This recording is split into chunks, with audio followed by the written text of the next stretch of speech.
আমি সুইটের স্ত্রী বলতেছি, জিয়াসমিন। আমার 3টা বাচ্চা, বিয়ে হয়েছে প্রায় 7 বছর। কোনোদিন দেখি নাই যে একটা পান, সিগারেট, অস্ত্র, ছুরি এগুলো নিয়ে করতে। ওই বাসে যাওয়ার পরে, মেডনাইপের বাসা তৈরি করার পরে যাওয়ার পরে মানুষ একদম সহ্য করতে পারে না। সভাপতি দিছে মশো, হয়তো আমাদের মনটা দিলে। আগে একটা ছিল সভাপতি, ও থাকা অবস্থায় অনেক খারাপ কাজ করতো, ইয়াবা, অস্ত্র, তেল ওগুলা অনেক প্রচার করতো। তারপর কয়েকদিন আগে সভাপতি দিয়েছে রোজগাট এসে, তারপর থেকে আর বিজিবি এসে, তারপর থেকে আর প্রচার করতে পারে না, ইয়াবা ওইটা সেটা না পারে। আর কি করবে, আত্ম করার কিছুটা নাই, এটা দিয়ে একেবারে। হ্যাঁ, আমি তো বাসায় ছিলাম না, প্রায় 1 সপ্তাহ আগে বড় বাড়ি গেছি, শুনছি কাগজে সুপারি বাগানে। প্রায় বাসায় গেছি একটু আগে, বাসা থেকে আসছি, দেখতেছি বাসা আর বাসা নেই। কি রকম যে অবস্থা করে ফেলছে বাসাটা। এখন আপনার কি দাবি? আপনার স্বামী কি সুস্থ বিচার চাই আমরা, যাতে তদন্ত করে প্রশাসনের কাছে তদন্ত করে সুস্থ বিচার চাই। যদি একটু কিছু হয়, ছোট ভাই যা বলছে কিচ্ছু বলবো না। যদি ও দোষ থাকে, দোষ না থাকা অবস্থায় যদি একটা মানুষ এরকম অত্যাচার করে, কি করবো আমরা? আমার 3টা বাচ্চা নিয়ে আমি কোথায় যাবো?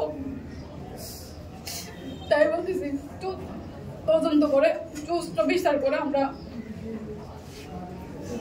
ওই রকম কাজে জড়িত ছিলেন। আমি 100% মানে মানুষে তো এরকম একটা কোন একটা ঘটনা ঘটলে ভাইয়া 99% আমি মোটামুটি শিওর আছে, 1% সন্দেহজনক এরকম বলে। এই ঘটনার মধ্যে আমার ভাই যে নির্দোষ, অস্ত্র সম্পর্কিত মামলাটা আমার ভাই যে নির্দোষ, এটা 100% আমি শিওর। আপনি কাকে দায়ী করতেছেন এই ব্যাপারে? আমি যাই করতেছি আমার ভাইয়ের সাথে। আমার ভাইকে ওই সরকার পরিবর্তন হওয়ার পরে আমার ভাই বিজেপি কর্তৃক আমার ভাইকে ভোট গার্ড সভাপতি করছে। এরা ভোট গার্ড সভাপতি করছে, এরা কিন্তু ইয়া করতে পারতেছে না। তাইলে আমার থেকে এরা বলতে মুয়াজ্জেম হোসেন দানু, ইনি কিন্তু 160 জন গডফাদার ওই ইয়াবা মামলার তালিকাভুক্ত 160 জনের মধ্যে অন্তর্ভুক্ত, 160 জনের মধ্যে আত্মসমর্পণকারীর মধ্যে মুয়াজ্জেম হোসেন দানু। এরপরে গিয়ে লুলামাজি প্রকাশ হচ্ছে, লুলামাজি ইয়া হচ্ছে আব্দুল আমিন ওনার নাম। এরপরে গিয়ে রফিক কিন্তু আমার ভাইকে অনেক ইয়া করে, কি ষড়যন্ত্র করার চেষ্টা করে। আর একটা রবিউল, আমি যতটুকু শুনতেছি রবিউলের নৌকা আছে, রবিউলের নৌকা নিয়ে মালয়েশিয়া গিয়া মায়ানমারে গিয়ে ওইখান থেকে রোহিঙ্গা আনে। আমি শুনতেছি কিরকম যে ওইখান থেকে অস্ত্র শস্ত্র কি করে উনি আনে। আমি যতটুকু ধারণা ওনারা নিজেরাই অস্ত্র শস্ত্র। আমি আবার গ্রামের মধ্যে কথা ছুটাছুটি হয়েছে কিরকম, মানুষেরা বলতেছে 2-1 জন মানুষ ধানবন থেকে ইয়া করে উল্টা পেঁচ দিয়ে লুঙ্গিকে ইয়া করতেছে, মানে কাঁধের মধ্যে কি একটা নিয়ে যাচ্ছে, মানে মোড়ানো কাপড় মোড়ানো এরকম এরকমও শুনছি। অর্থাৎ এটা বোঝাতে চাচ্ছি যে আমার ভাইকে ষড়যন্ত্রমূলক ফাঁসানো হচ্ছে। কিন্তু কোস্টগার্ড বলতেছে যে আপনাদের লোকজন নিয়ে তারা আপনার বাড়িতে ঢুকছে, আপনাদের উপস্থিতিতে তারা অস্ত্র উদ্ধার করছে।